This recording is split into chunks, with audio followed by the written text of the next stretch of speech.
Aujourd'hui, on va parler d'un outil qui semble tout droit sorti d'un film de science-fiction. Mais non, c'est bien réel, c'est gratuit et ça pourrait bien changer complètement la façon dont vous travaillez avec les images. Imaginez un peu, vous prenez n'importe quelle image et vous pouvez la modifier avec la précision d'un graphiste pro sur Photoshop. Sauf qu'au lieu de galérer avec des calques et des outils, vous écrivez juste une phrase. C'est tout.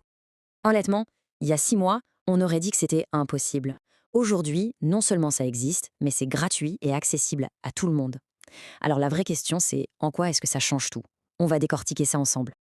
Mais pour vraiment saisir le bon en avant, il faut se souvenir d'où on vient. Du vrai casse-tête qui était l'édition d'images Paria jusqu'à maintenant.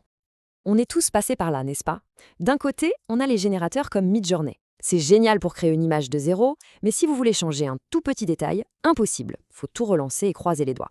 Et de l'autre, les éditeurs qu'on avait jusqu'ici, qui vous laissent avec cet effet de ramollissement, où l'image devient toute floue, un peu moche.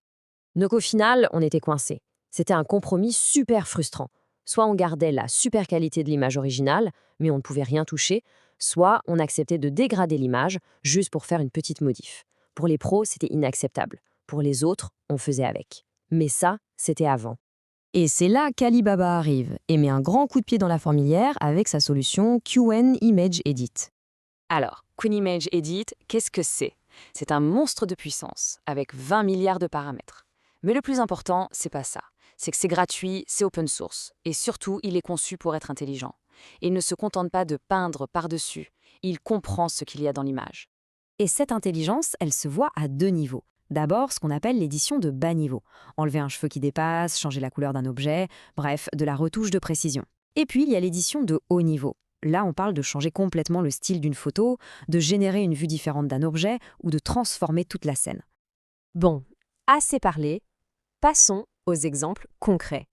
Et préparez-vous, parce que ce que vous allez voir est vraiment, vraiment spectaculaire.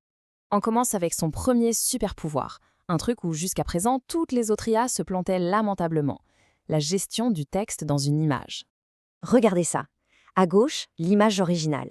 Au milieu, ce que fait un concurrent, du charabia, des lettres qui ne veulent rien dire. Et à droite, Qwen. La traduction est parfaite. Mais regardez de plus près. La police, le style, les ombres portées, tout est conservé à l'identique. C'est juste bluffant.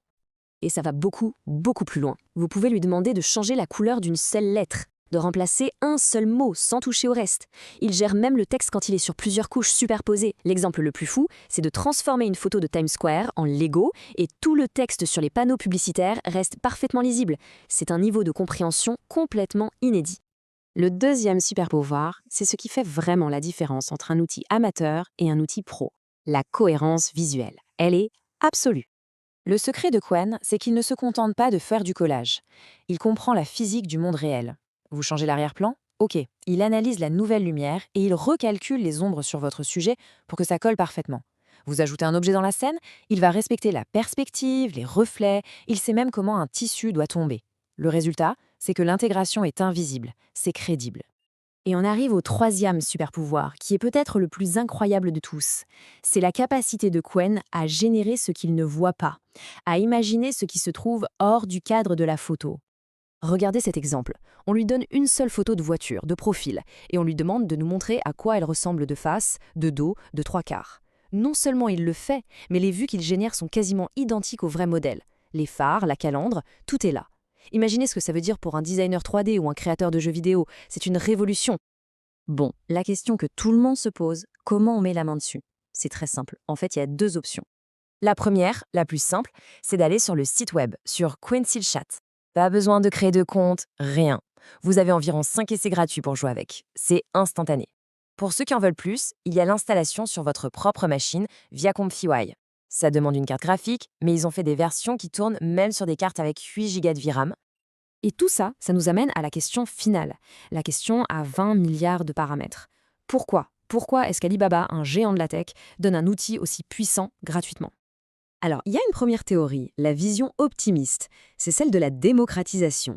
L'idée serait de donner des outils professionnels à tout le monde. Les petites entreprises, les créateurs indépendants, les artistes et même les historiens qui peuvent maintenant restaurer des archives visuelles. C'est une belle idée, on donne les meilleurs outils à la communauté pour voir ce qu'elle va en faire. Mais il y a une deuxième théorie, un peu plus cynique.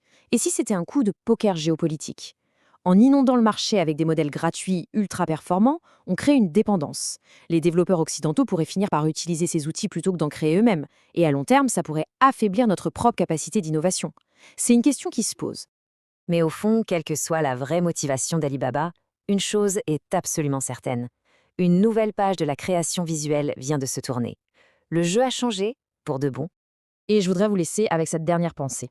Le rythme de l'innovation est juste hallucinant. Si on a un outil comme ça gratuit aujourd'hui, imaginez juste une seconde ce qu'on aura dans 6 mois ou dans 1 an. La seule chose dont on est sûr, c'est que l'avenir de l'image va être absolument fascinant.